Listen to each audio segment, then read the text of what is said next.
Good afternoon, and what is a warm, bright and sunny day. It is August the 10th. I've got a nice hot cup of tea and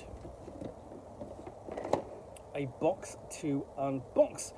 This is First Quest for Advanced Dungeons & Dragons, the introduction to role-playing game, published by TSR in 1994, and it includes audio CD featuring, and also features game books, maps, miniatures, DM screen, cards, dice, and one audio CD. It's for 2 to 6 players, aged 12 to an adult. So, I'll turn this up because it's the introduction to role-playing games.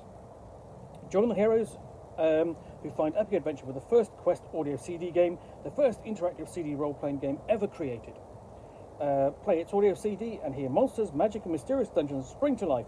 As the CD's interactive adventures, sound effects and music ring forth, you and your friends play fighters, wizards, clerics and thieves. Treasure, magic and glory await, but beware, so do deadly creatures. The First Quest CD audio game is the fastest, easiest way you can play the AD&D game. Everything you need to get started is here. The First Quest audio CD game contains the audio role-playing CD featuring 60 minutes of digitally recorded soundtracks in its case, 6 plastic player character miniatures with a hero card for each, Dungeon Master screen and adventure book, rulebook and 2 spell books, full colour book of monsters and treasures, full colour double-sided dungeon map, player aid character sheet, and town map card, dramatic wall poster, plus 7 adventure dice. So there we go. That's all there on the back.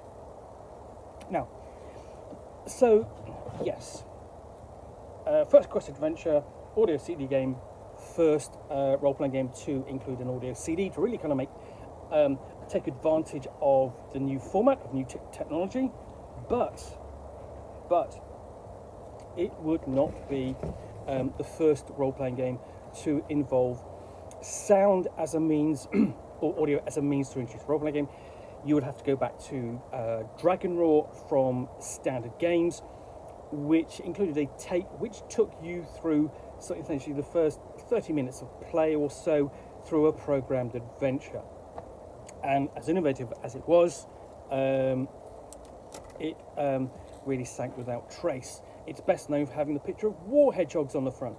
So let's have a look inside. What have we got inside? This is missing the dice. That's no problem. It's not like I'm without dice. So this isn't complete, but it does have the miniature figures on their sprues still. So you can see the dwarf and the cleric. That's probably going to be the fighter. Turn that over.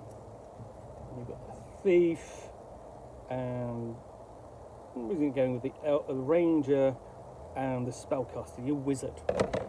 And then we've got the CD. So still in its case. And it's interesting that after this, TSR would actually quite experiment a lot with the CD format. There'll be numerous products which have come out which would use CDs. So we've got things like a map of the town, or a picture of the town, and basically a list of all the locations. So a nice little reference card there to bring into play. You've got a guide to reading a character card, explaining what's on there, and then the record sheet on the back, and then you've got the individual character sheets. I'm going to sort of like make sure I've got all of those. Here we are.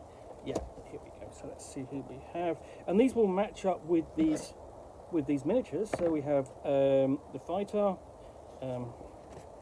Baldar the Brave, and Morgan the Mysterious, and you'll recognise this artwork. You know that it's that's from Dragon Arts because that's a Kinder there.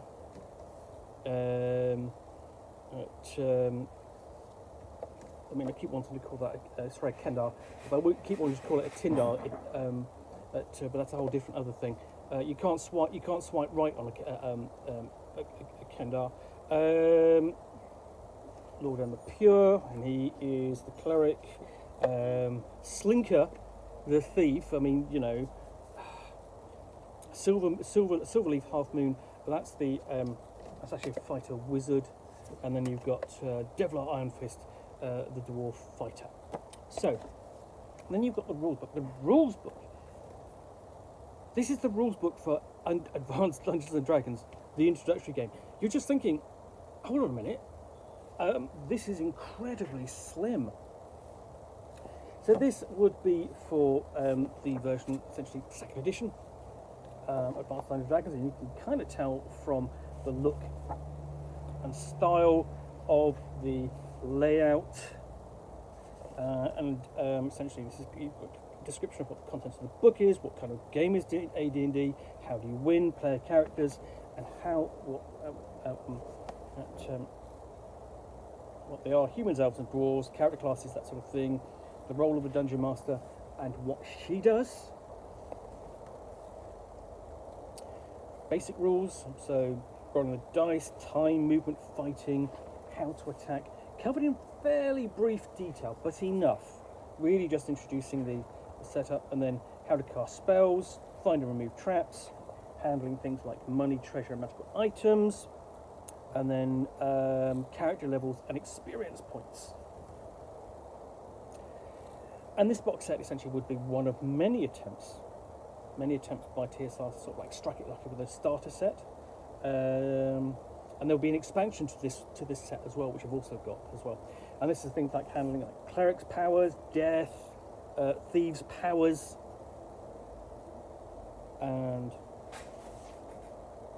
but not wizards' powers or fighters' powers and so on. And then discussion of alignment at the end,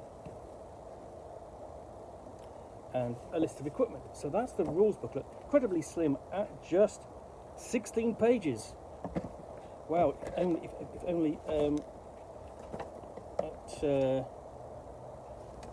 only TSR could distill the game down that size in the beginning. So we've also got a location map. So here we have, let's have a look. There's the location. That's Harrow Hill, and you can use this straight off with those adventure figures, the miniatures. On the other side, you have what's this? Tomb of Damara.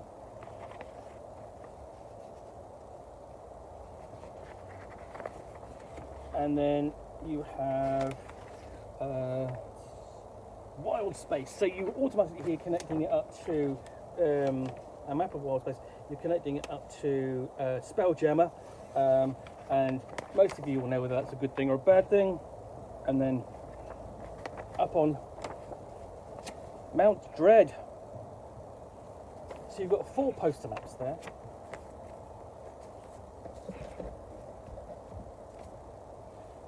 Then you've got the adventure book.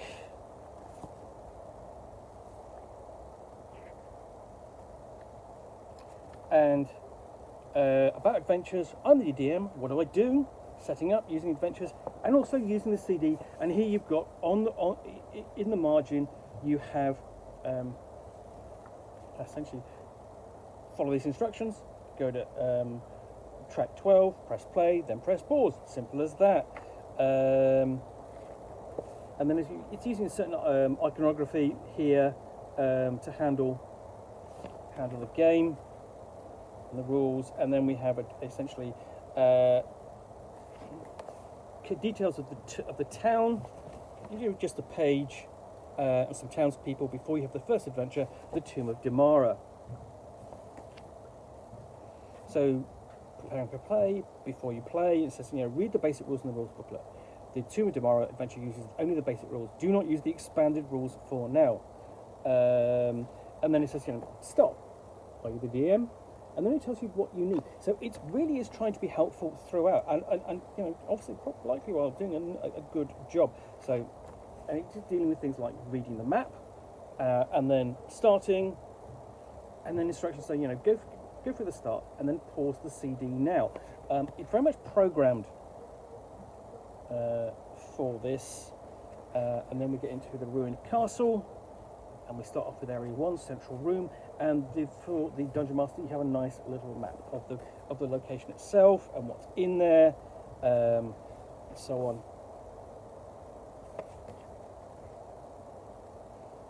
Chapel, tower, and cell, and you're using the castle map, and you're going to be rescuing Taran and it's asking the question: what do I do if the parent heroes don't go? What if the players and their characters decide, no, I'm not going to do that? Of course, what they're probably going to go and do is shopping, because that's what player characters always do: shopping. Treasure room, Bone Gnasher's Den.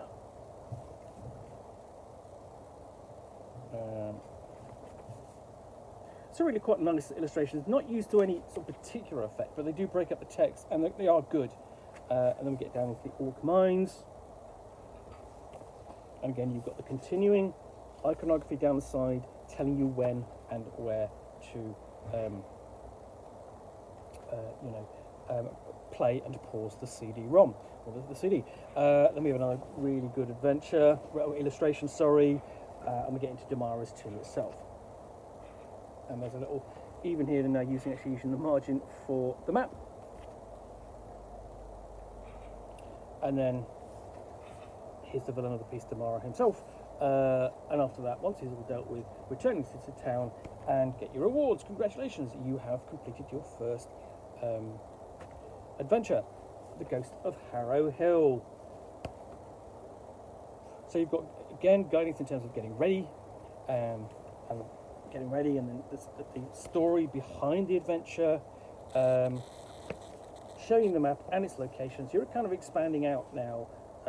This opens up a bit more, and this is basically it's a house location, a mansion, much in the vein of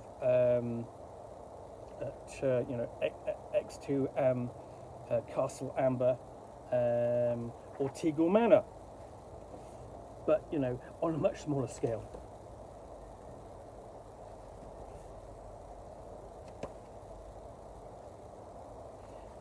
Wrapping it up, and then the third adventure takes you across wild space. So an incredibly sort of like almost random change of pace and location. And if the adventures that the player characters have been having up to this point have been, the first couple of adventures have been sort of fairly mundane, this gets really kind of weird. And here the NPC you have is Captain Blottomus, Space Hippo. And here's the vessel you'll be aboard for your adventures in wild space. So I'd actually forgotten that this actually went into wild space. It's been such a long time since I've actually looked at this. And then my player characters are presumably are getting attacked by a space bugbear or space monkey and his pet snake, or at least a space pirate. Under Mount Dread is going to be the fourth scenario. Again, you've got the big map there marked.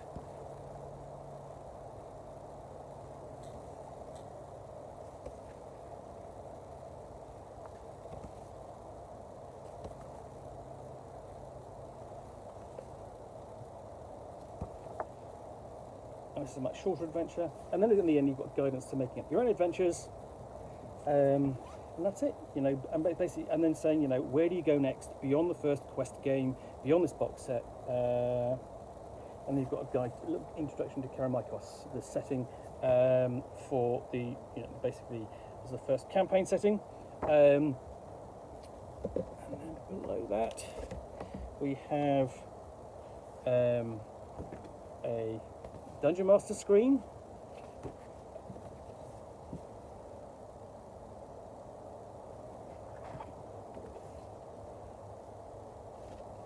And I have to say, this is incredibly sort of like well packaged and supported, because this isn't, I haven't got to the next book. We have Monsters and Treasures book, so we just keep going. And okay, this one is in full colour. All the rest have been black and white. This one is in full colour. You've got a list of the treasure types on the back, but this is done in the style of the Monster Compendium, the big kind of file format which TSR published for its monster books for the second edition, which, let's be fair, was a ridiculous idea. Actually, that's a really silly idea, because it was completely impractical. You know, because you couldn't really easily slot monsters in and out because, you know, it just wouldn't. You just would need one bigger and larger file folder after another. So yeah, you have all these different creatures. I'm not going to show you through them, all of them, but you can see really full colour, nicely presented. Basically half a page each, a little bit of background and how to use them. So you've got a great section, set of monsters in there. I mean, that is almost not just monsters, it's the treasures book as well, sorry. So you have, that's page 25, pages 3 to 25, that is 22 pages of monsters, 2 pages of monsters, that's over 40 monsters in this book. And at the end we've got treasure types, and table for treasure generation, and a treasure list. That's only 3 pages long, but I mean, you know, 3 or 4 pages long. It doesn't need to be an extensive guide. And then below this, I mean, okay, let's just keep going. We have a couple of references for the cleric spell guide, spell book. And this lists all his spells in there. This is a bit flimsy in comparison to the other book, but it is only 8 pages long.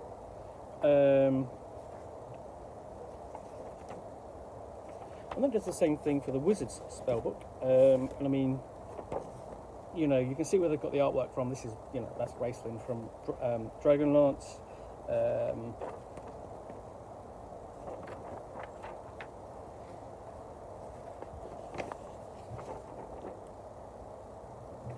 So that's the Wizard's spell book. And then below that we have an advert for Mystara. Discover a whole new world of AD&D adventure, interactive CD adventure campaign game adventure with the Karamakos Kingdom Adventure audio CD campaign setting. And also turbocharge your game with these must-have AD&D books, so Player's Handbook and the Dungeon Master's Guide. No mention of the Monster Manual on here, or the, well, I say Monster Manual, the Monster Compendium. And get more out of your game, get to the network with Polyhedron, the magazine for basically for the Dungeons and Dragons fan club. And last but not least is your customer response card, which you would send into TSR in Lake Geneva. So, let's see if we can put this all back in neatly and tidily. So, we've got all that. It's just a surprising amount of content in this book. It is really, by the standards of 1994, is lavishly produced and supported. You know, there's no denying about that. It's almost overly so, I would suspect, because this would actually cost TSR quite a lot of money to produce and package and box up. But I think that's still a fantastic starting package. It's a really attractive package of lots of bits and pieces to help you get started, and lots of support in terms of what you're going to play. 4 adventures, an audio CD, a guide to the rules. Yeah, that looks great, and it'd be fascinating to sort of go back and play these adventures. You know, almost 39, so yeah, 29 years onwards. So yeah, this is First Quest Advanced Dungeons and Dragons, or First Quest audio CD game, published by TSR in 1994. Well, hope you've enjoyed this unboxing in the Nook. If you have, then please do click on the like button down below. And of course, if you've got any comments or feedback, I appreciate you take the time to post those. And lastly, if you want to be alerted to see more unboxings in the Nook, where you'll see me out here with a box or a game which I'll unbox and chat about to the best extent of my knowledge for roughly 10 minutes or so, all of course accompanied by a nice hot cup of tea, then please do click on the subscribe button down below. Thanks again for watching another unboxing of the Nook, and we'll be back again soon with another one. Bye for now.